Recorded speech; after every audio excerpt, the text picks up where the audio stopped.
Are you looking for the best gaming monitors? In this video, we will look at some of the 5 best gaming monitors on the market. Before we get started with our video, we have included links in the description. So make sure you check those out to see which one is in your budget range. Number 1. ASUS ROG Swift OLED PG27UCDM. The best gaming monitor we've tested is the ASUS ROG Swift OLED PG27UCDM. It's a premium 4K, 240Hz monitor with a QD-OLED panel.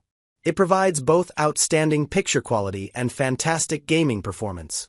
Motion looks extremely clear thanks to its near-instantaneous response time, so there's almost no blur behind fast-moving objects. It also supports both HDMI and DisplayPort 2.1 bandwidth to take full advantage of modern graphics cards and consoles. Plus, it has some neat extra features like Dolby Vision support, a USB-C port that supports DisplayPort Alt Mode, and a KVM switch. Its QD-OLED panel delivers perfect blacks in dark rooms without any blooming around bright objects, and colors are vivid. It also gets bright enough to fight most glare in most well-lit rooms, but keep in mind that the black levels rise in bright rooms. Lastly, it has a 27-inch screen with high pixel density for sharp image clarity. But if you want a bigger 32-inch screen, you can check out the MSI MPG 321URX QD-OLED instead. It performs similarly but lacks Dolby Vision support. It does tend to cost less, but it can be harder to find than the ASUS. Number 2. MSI MPG 271QRX QD-OLED. If you don't need a premium option with a high 4K resolution like the ASUS ROG Swift OLED PG27UCDM, check out the lower-end MSI MPG 271QRX QD-OLED instead. The main difference is that it has a lower 1440p resolution, so images aren't as detailed, and text isn't as sharp. That said, it has a higher 360Hz refresh rate that's ideal for competitive gaming, and the lower resolution makes it easier for your graphics card to maintain high frame rates. Besides that, and the fact that it doesn't support Dolby Vision like the ASUS, the MSI is very similar in terms of features. It also has a KVM switch, USB hub, and HDMI 2.1 bandwidth to take full advantage of modern graphics cards, but it doesn't have DisplayPort 2.1 bandwidth. It also performs similarly, with bright and vivid colors to go alongside sharp motion. However, if you find that this monitor is out of your price range, you can also check out the ASUS ROG Strix OLED G2524H. It costs less, but it's also a step down in picture quality and has a lower 240Hz refresh rate, so that's something you have to consider. Number 3. Acer Nitro 15275KP3 BiPrez. If you prefer saving money or you simply prefer not getting an OLED, check out a mid-range option like the Acer Nitro 15275KP3 BiPrez, which is worth getting when it's on sale. There are a few trade-offs, as it doesn't deliver the same deep blacks or have a near-instantaneous response time as the MSI MPG 271QRX QD-OLED.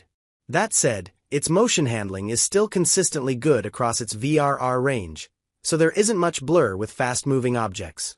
It also has a lower 160Hz refresh rate, which is still good for most gamers, and it has a higher 4K resolution for sharper images.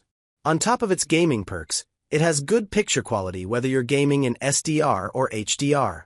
It has a decent mini LED local dimming feature that helps it display deep blacks next to bright highlights, and it also gets bright enough to make highlights pop. There are some downsides though, as it has increased input lag with fixed 60Hz signals, which is disappointing for playing reaction-based games at that refresh rate. However, you can avoid this issue if you play games at higher refresh rates, or use VRR. Number 4.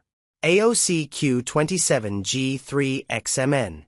As you get into budget monitors, you get fewer features than with high-end models, but there are some that still offer both good gaming performance and picture quality.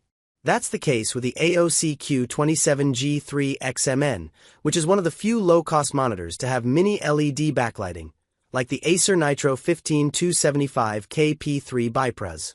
Combining its high native contrast with its good local dimming feature, it displays deep blacks next to bright highlights, and there isn't too much blooming, either.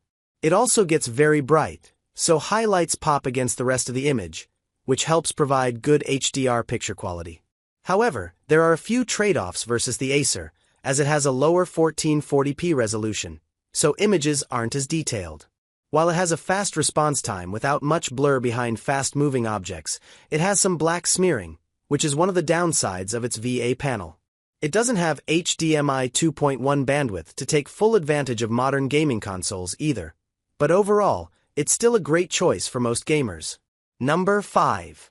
Dell G2524H. If you're on a tight budget and you need a simple entry-level model, look into the Dell G2524H. The main trade-off for getting something so cheap is that it has worse picture quality than the AOC Q27G3XMN, as it doesn't have local dimming and doesn't support HDR at all, so it's not something to get if you care about picture quality. However, it's a good choice if you care about pure gaming performance, as it has a faster 280Hz refresh rate than the AOC, leading to a smoother feel, and it also has less smearing than the AOC. Although its 1080p resolution is also lower than that of the AOC, so images aren't as detailed, it still has decent image clarity with its 25-inch screen size. However, if you prefer a larger screen with a higher resolution, you can also check out the Gigabyte GS27QC. It's another cheap option that has limited picture quality and okay gaming performance, but it has a lower refresh rate than the Dell.